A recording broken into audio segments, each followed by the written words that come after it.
Hello বন্ধুরা, কেমন আছো সবাই? আশা করছি সকলেই অনেক ভালো আছো। প্রিয় বন্ধুরা, আজকে তোমাদের জন্য নিয়ে এলাম আরও একটি নতুন গল্প। আশা করছি তোমাদের দাঁড়িয়ে যাবে, তাই ভিডিওটি শুরু থেকে শেষ পর্যন্ত দেখো। বিয়ের 1 মাস পরেই আমার বর এই দুনিয়া থেকে আর আমার জীবন থেকে চিরদিনের জন্য চলে গেল। আমার শাশুড়ি তার ছোট ছেলের সাথে আমার বিয়ে দিল, যে কিনা এখন শুধুমাত্র 5 বছর বয়সী। আমি ভেবেছিলাম আমার বিয়ে যার সাথে হলো সে তো বাচ্চা, কিন্তু সে তো পুরোই আগুন, কারণ বাসর রাতে ঘরে ঢোকার সাথে সাথেই আমার সাথে। আমার নাম অদিতি আর আমি ভীষণ সুন্দর ছিলাম। আমার জীবনের সবকিছুই ঠিক ছিল। আমার এমন মনে হতো যেন আমার জীবনে আর হয়তো কখনো কিছু খারাপ হবে না, কেননা আমি কখনো কোনো খারাপ কাজ করতাম না। কিন্তু আমাদের জীবন সম্পর্কে এরকম ভাবা উচিত না, সেটাই হয় যেটা কপালে লেখা থাকে। আমার মা এই দুনিয়ায় ছিল না। আমার একটা সৎ মা ছিল। আমার বাবা ঘরে বেশি মনোযোগ দিত না।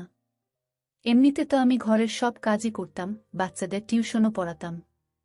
এজন্য সবাই আমাকে বলতো যে তোমার মা কখনো তোমার বিয়ে হতে দেবে না। প্রথমত সে একটা চাকরানি পেয়ে গেছে, তার ওপরে 5,000 টাকা করে তুমি রোজগার করো। কিন্তু বাড়িতে বাবার কথাই চলত। বাবা যেটা বলতো সেটাই হতো। আর এই জন্যই বোধহয় ব্যাপারটা বদলে গিয়েছিল। আমি 5,000 থেকে 1,000 টাকা পর্যন্ত খুব আরাম করে কামিয়ে নিতাম, যেটা কিনা আমি আমার মাকে দিয়ে দিতাম। কিন্তু তাও একদিন আমাকে আমার মা বলল, তোমার জন্য সম্বন্ধ দেখেছি। আমি অবাক হয়ে গিয়েছিলাম। আমি ভাবলাম হয়তো কি করছে, কিন্তু সে আমাকে এটা বলেনি যে তোমার জন্য সম্বন্ধ যেখানে ঠিক হয়েছে তারা তোমায় দেখতে আসছে। সে বলেছিল যে তোমার জন্য সম্বন্ধ দেখা হয়ে গেছে, কথাও পাকা হয়ে গেছে। তুমি বিয়ের জন্য প্রস্তুত হও, 1 মাসের মধ্যে তোমার বিয়ে হয়ে যাবে। আমি অবাক ছিলাম, কিন্তু ভেতরে ভেতরে খুশিও ছিলাম, কেননা আমার জীবনে একটা নতুন মোড় আসতে চলেছে। আমি তো হৃদয় থেকে এই কথাটা বের করেই দিয়েছিলাম যে আমার বিয়ে হবে, কেননা আমি ভাবতাম আমার মা কখনো আমার বিয়ে করাবে না।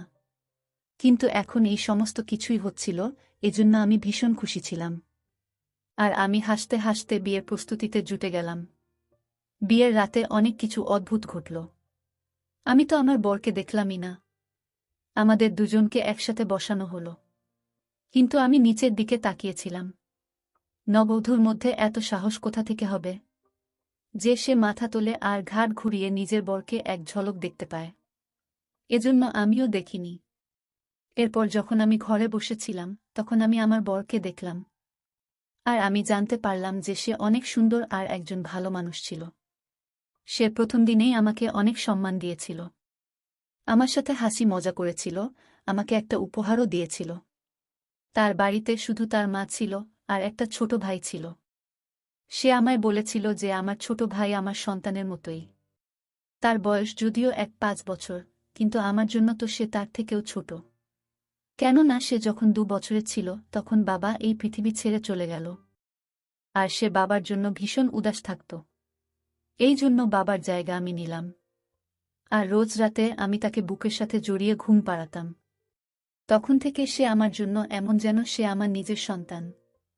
আমার দেওরের নাম প্রতীক। আমার বর বলল, তুমি সব সময় ওর খেয়াল রেখো। আমি বললাম, ঠিক আছে, তুমি চিন্তা করো না। সে আমার জন্য ছোট ভাইয়ের মতোই। বিয়ের রাত ভালোই কাটল। এমন মনে হচ্ছিল যেন জীবনটাও খুব ভালোভাবেই কেটে যাবে। কিন্তু যখন সকাল হলো, শাশুড়ি কিছু অদ্ভুত জিজ্ঞাসা করল আর আমার ঘরে চলে এলো। বিছানার চাদর এদিক ওদিক করে দেখতে লাগল। আমি বুঝতে পেরেছিলাম সে কি খুঁজছে। তারপর আমাকে অদ্ভুত অদ্ভুত প্রশ্ন জিজ্ঞাসা করতে লাগল। আমি তাকে বলে দিলাম আর তারপরে সে নিশ্চিন্ত হল। আমার এত লজ্জা লাগছিল, আমি লজ্জায় ঘেমে গিয়েছিলাম। আমি ভাবতে লাগলাম, মহিলারা এরকম আচরণ কেন করে? তার নিজের তো কোনো মেয়ে ছিল না। যদি তার নিজের মেয়ের সাথে এই সমস্ত কিছু হতো তাহলে তার কেমন লাগত? আমি বিশ্বাস করতাম যে এটা অনুষ্ঠান নয়, এটা সোজাসুজি মহিলাদের চরিত্রের উপর সন্দেহ করা, যে বিয়ের আগে আর কারোর সাথে তার সম্পর্ক ছিল কিনা। আর বিয়ের আগে অন্য কারোর সাথে সে শুয়ে আসেনি তো? তারপরে আমি আমার মেয়ের সাথে এই সমস্ত কিছু হতো তাহলে তার কেমন লাগত? আমি বিশ্বাস করতাম যে এটা অনুষ্ঠান নয়, এটা সোজাসুজি মহিলাদের চরিত্রের উপর সন্দেহ করায় বিয়ের আগে আর কারোর সাথে তার সম্পর্ক ছিল কিনা। আর বিয়ের আগে অন্য কারোর সাথে সে শুয়ে আসেনি তো? তারপরে আমি আমার দেওরের কাছে কিছুক্ষণ বসে গেলাম। আমার শাশুড়ি বলল যে তুমি এবার তৈরি হয়ে নাও, রোজ তোমাকে দেখতে আত্মীয় স্বজন আসবে। বিয়ে যেহেতু এত ধুমধাম করে হয়েছে, যখন কিনা এত পয়সাও ছিল না, কিন্তু আস্তে আস্তে করে সমস্ত লোক তোমাকে দেখতে আসবে, আর তোমার মুখ দেখে তারা যা কিছু পয়সা দেবে সেগুলো আমাকে দিও। আমি বললাম ঠিক আছে। আমার শাশুড়ি বংশ পরম্পরা চালিয়ে যাওয়া শাশুড়ির মতো ছিল, কিন্তু দেওর ভালো ছিল। প্রথমে আমার সাথে হাসি মজা করতে লাগল, তারপর সে অদ্ভুত ধরনের কথা বলতে শুরু করল। আমাকে জিজ্ঞাসা করল, তুমি আর দাদা কি করছিলে? আমি বললাম, আমরা কথা বলছিলাম। সে বলল, তোমরা তাড়াতাড়ি শুয়ে পড়েছিলে, তোমাদের ঘরের লাইট বন্ধ হয়ে গেছিল, আমি দেখেছিলাম। আমি অবাক হয়ে গেলাম। আমি বুঝলাম ও আমাদের ঘরের বাইরে বসেছিল। ও আমাদের কথা শুনে নেয়নি তো? আমি ভীষণ লজ্জায় পড়ে গেলাম। কিন্তু সে কথা বলতে লাগল, এমন করে বলতে থাকল যেন সে কিছু জানেই না। এজন্য আমি আর বেশি কথা বাড়ালাম না। সে বলতে লাগল, তুমি কোথায় ঘুমাও? দাদা কোথায় শোয়? আমি কিছু বুঝতে পারছি না, একে আমি কি জবাব দেব? তারপর জিজ্ঞেস করতে লাগল, তোমরা দুজন কি একসাথে শো? আমি ভীষণ লজ্জায় পড়ে গেলাম।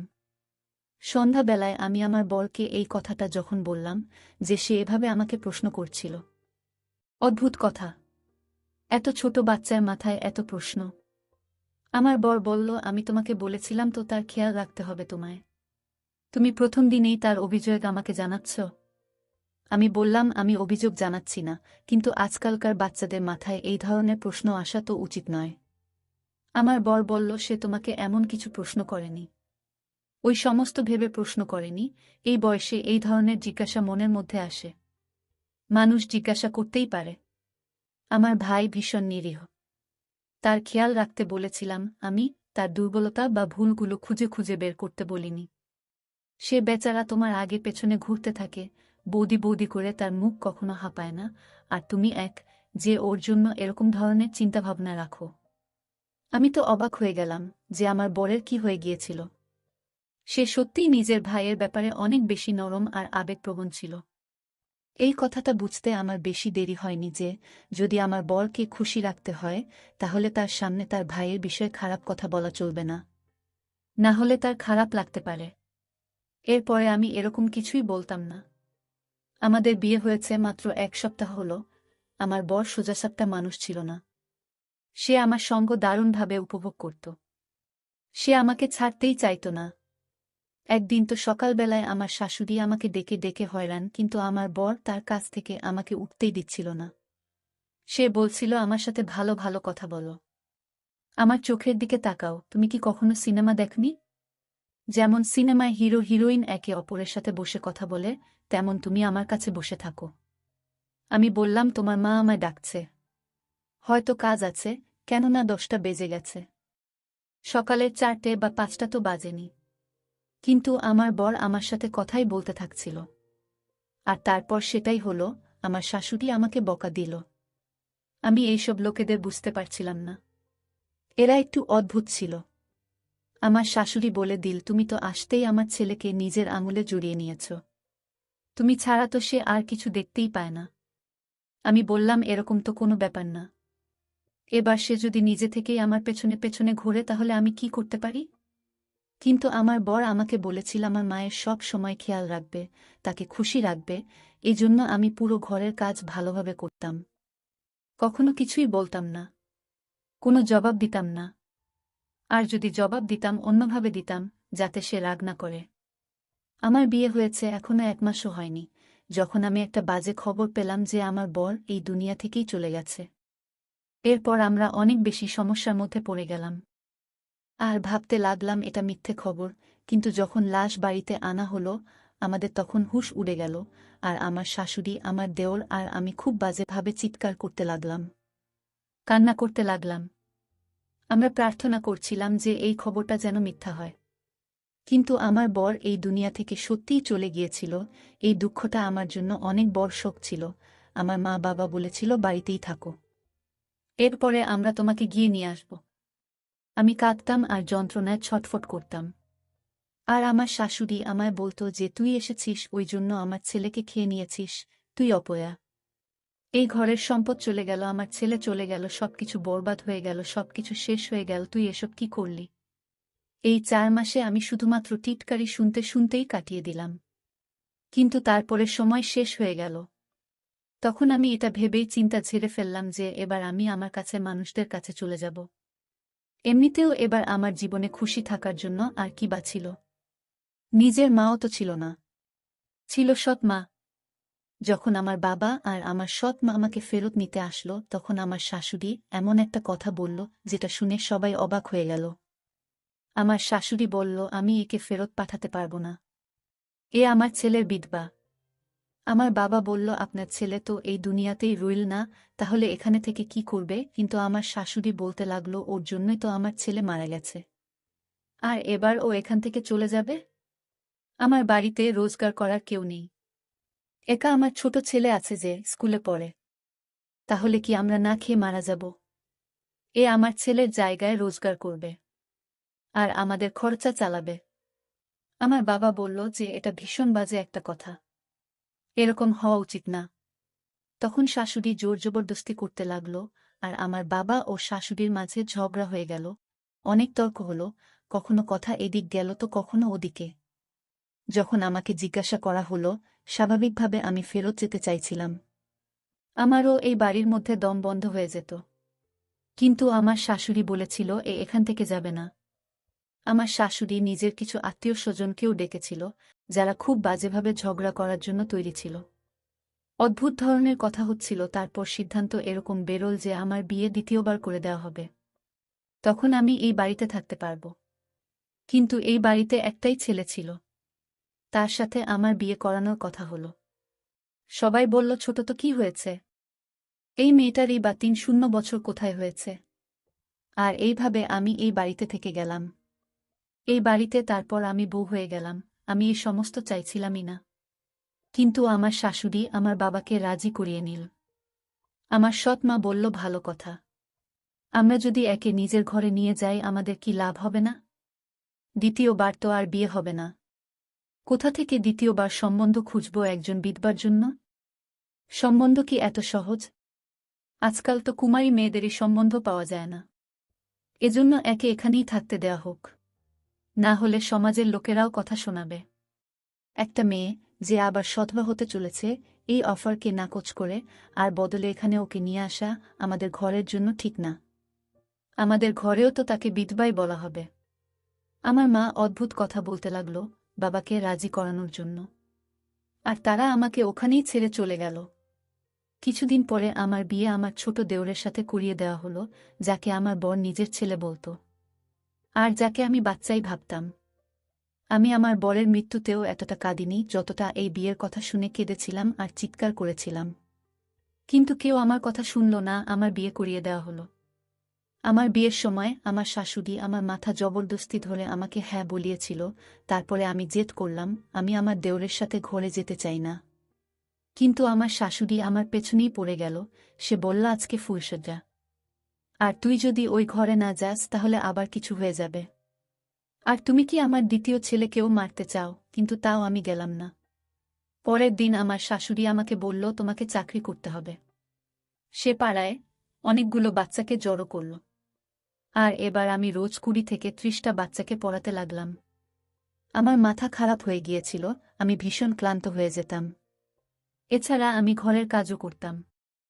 1 সপ্তাহ এভাবেই কেটে গেল। আমি আমার দেওরের ঘরে যেতে ঘাবড়ে যেতাম। যেতেই চাইতাম না। আমার মনে হতো সে তো বাচ্চা, আর আমার সাথে তার সম্বন্ধ করিয়ে দেওয়া হলো। ব্যাস, সে নিজের ঘরে থাকুক আর আমি আমার ঘরে থাকি। তার ঘরে গিয়ে আমি কী বা করতাম? কিন্তু আমার শাশুড়ি আমার পেছনেই পড়ে গেল। কিছুদিন তো এভাবেই কেটে গেল। একদিন আমি অবাক হয়ে গেলাম, আমার দেওর সে নিজেই এরকম বলছিল যে আমার বউকে আমার ঘরের পাঠাও। কিন্তু আমি জানতাম যে সে বাচ্চা, সে এই সমস্ত বিষয় সম্পর্কে জানত না।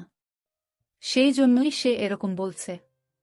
তার অদ্ভুত লাগার পরিবর্তে সে খুশি হয়েছিল। একে তো তার বিয়ে হয়ে গিয়েছিল, তাও এত তাড়াতাড়ি। তার জন্যই সমস্ত কিছু নতুন ছিল। আমি তো অবাক যে তার মাথার মধ্যে এই ধরনের কথা প্রথম দিন থেকেই ছিল।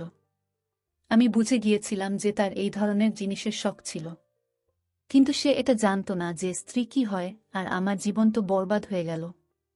আমার জীবনে আমার কিছুই বেঁচে ছিল না। আমি একদিন ঠিক করে নিলাম, আমি এই বাড়ি থেকে পালিয়ে যাব। এটা এমন কিছু কঠিন কাজও ছিল না। এই জন্য আমি ঠিক করে নিলাম যে আমাকে কি করতে হবে।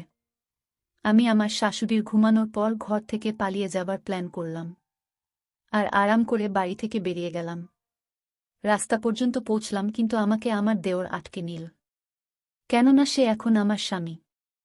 সে বলল, তুমি কোথায় যাচ্ছ? আমি বললাম, আমি আমার বাড়ি যাচ্ছি। আমি মিথ্যা বলেছিলাম। সে বলল, তুমি মাঝরাতে এভাবে যেতে পারো না। যদি তুমি যেতে চাও, আমি কালকে তোমাকে নিয়ে যাব। আমি বললাম, তুমি বুঝতে পারছো না কেন আমি এখানে থাকতে চাই না। সে বলল, চিন্তা করো না, আমি তোমাকে সাহায্য করব। তুমি যা বলবে আমি তাই করব। তোমার কোনো সমস্যা হবে না, আমি তোমার খেয়াল রাখব। আমিও ঘর থেকে পালাতে চাইছিলাম না, কারণ পালিয়ে কোথায় যাব? একবার যদি পালিয়ে যেতাম তাহলে আমার ওপর দাগ লেগে যেত যে এ ঘর থেকে পালিয়ে গেছে। আমি একজন সম্মানীয় মা বাপের মেয়ে ছিলাম। আমি পুরো জীবন সম্মানের সাথেই কাটিয়েছি। মানলাম বাবা এবার আমাকে অনেক বিরক্ত করেছে, কিন্তু আমি আমার মায়ের নাম কি করে বদনাম করতে পারি? আমি আবার কাঁদতে লাগলাম আর নিজের বরের সাথে বাড়ি চলে এলাম। আমি এরকম বর চাইনি। আমার ইচ্ছাই করত না যে তাকে আমি আমার বর বলি। সকালবেলা এই খবরটা আমার শাশুড়ির কাছে গেল, কিন্তু আমার দেওর সবকিছু সামলে নিল। না হলে আমি আবার বকা খেতাম, আর আমি এরকমটা চাইছিলামও না। তারপরে আমার শাশুড়ির বসে বসে না জানি কি হলো, সে হঠাৎ করে চেঁচাতে শুরু করল। সে বলল, আজ তো তুমি আমার ছেলের ঘরে অবশ্যই যাবে। তুমি তামাশা বানিয়ে রেখে দিয়েছ, আর এইভাবে ঘরের মধ্যেও উন্নতি হবে। তুমি তার বউ, বর বউ একসাথেই তো থাকবে, নাকি আলাদা আলাদা থাকবে? এই ব্যাপারটা একদম ভালো না। শাশুড়ি আবার আমায় জোর দিয়ে বউ সাজতে বলল। আমাকে বউ সাজিয়ে ঘরের মধ্যে পাঠানো হলো।